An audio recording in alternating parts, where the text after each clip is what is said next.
Hey, you know that smell? That sharp, almost sweet smell of fresh-cut grass? For most of us, it's the scent of a summer Saturday. But for my father, growing up in the countryside of Bangladesh in the 1970s, that smell didn't exist.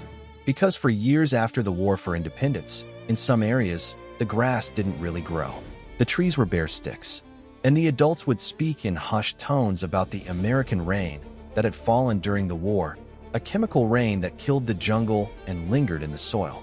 I didn't understand it as a kid. It was just one of those dark, vague stories from the past. Until I learned the name for it, Agent Orange. And I realized my country was just one of many places touched by a chemical war that never really ended. Hey, welcome back.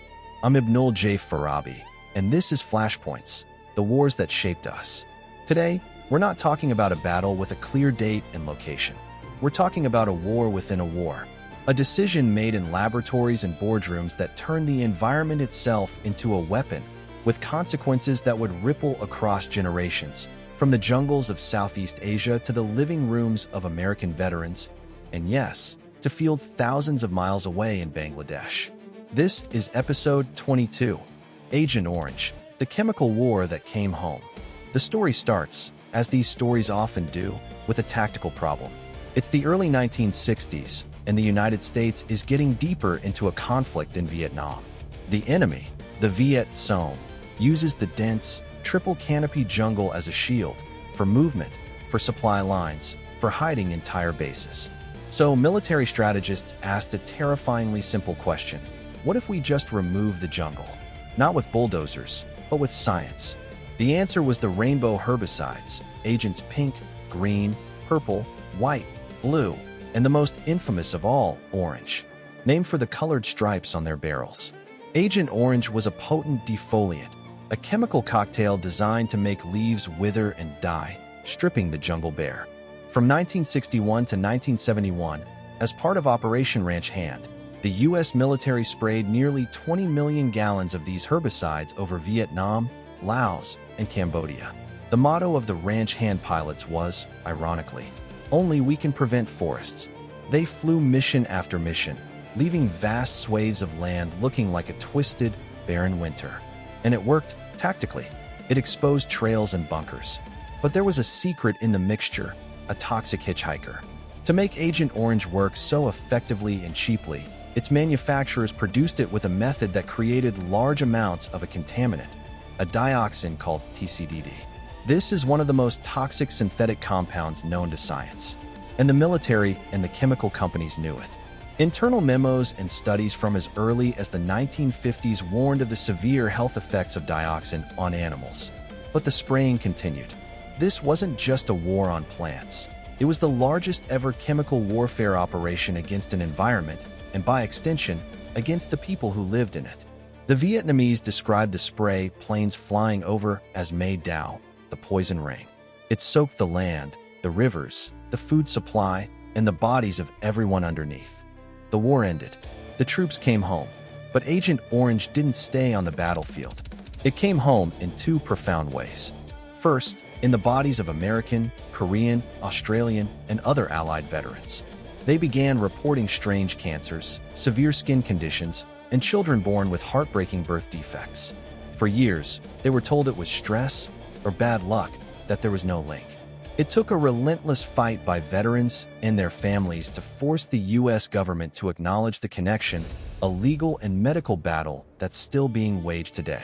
The second homecoming was in Vietnam itself, in areas known as hot spots, where the dioxin seeped into the soil and sediment. It's still there. And so are the consequences. Generations later, rates of certain cancers, neurological disorders, and severe birth defects remain shockingly high in heavily sprayed regions. This is the cruelest legacy. A war that ended over 50 years ago is still claiming new victims, children and grandchildren who had no part in the conflict, born with bodies shaped by a chemical their grandparents encountered. This brings me back to that story from my father. Because the American rain in Bangladesh, it arrived a few years earlier, during our Liberation War in 1971. Declassified documents show that the U.S., politically supporting Pakistan, offered military supplies and counterinsurgency expertise. And part of that according to testimonies and emerging research, included the use of herbicides to deny cover to Bengali freedom fighters in certain regions. The scale was nowhere near Vietnam, but the impact was real. It left marks on the land and in the memory of a generation. It's a stark reminder that the reach of this chemical war was global, a tool of a foreign policy that saw the environment as expendable. So what do we do with this story? As an engineer, I look at systems, and the Agent Orange chapter is a catastrophic systems failure.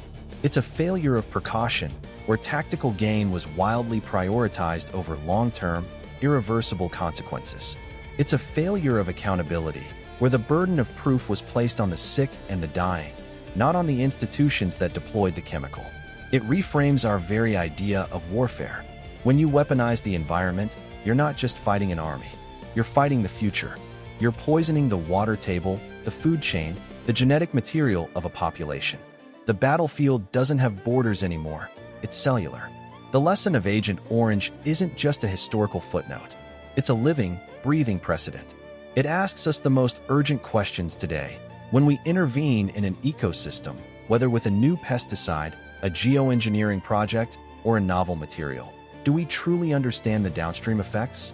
Or are we, in our arrogance, just planting the seeds of a future flashpoint? The veterans and the victims of Agent Orange fought for decades for recognition, for care, for a simple admission of harm. Their struggle is the blueprint for how we must approach technological power, with profound humility, relentless scrutiny, and the understanding that what we do to the world ultimately comes home. Thanks for listening to Flashpoints. This episode was produced by me, Ibnul J. Farabi, for Light Not Studios. If this story resonated with you, please share it with someone. Sometimes the most important history is the kind that's still unfolding. Visit us at lightnotstudios.com for more episodes, and I'll see you next time.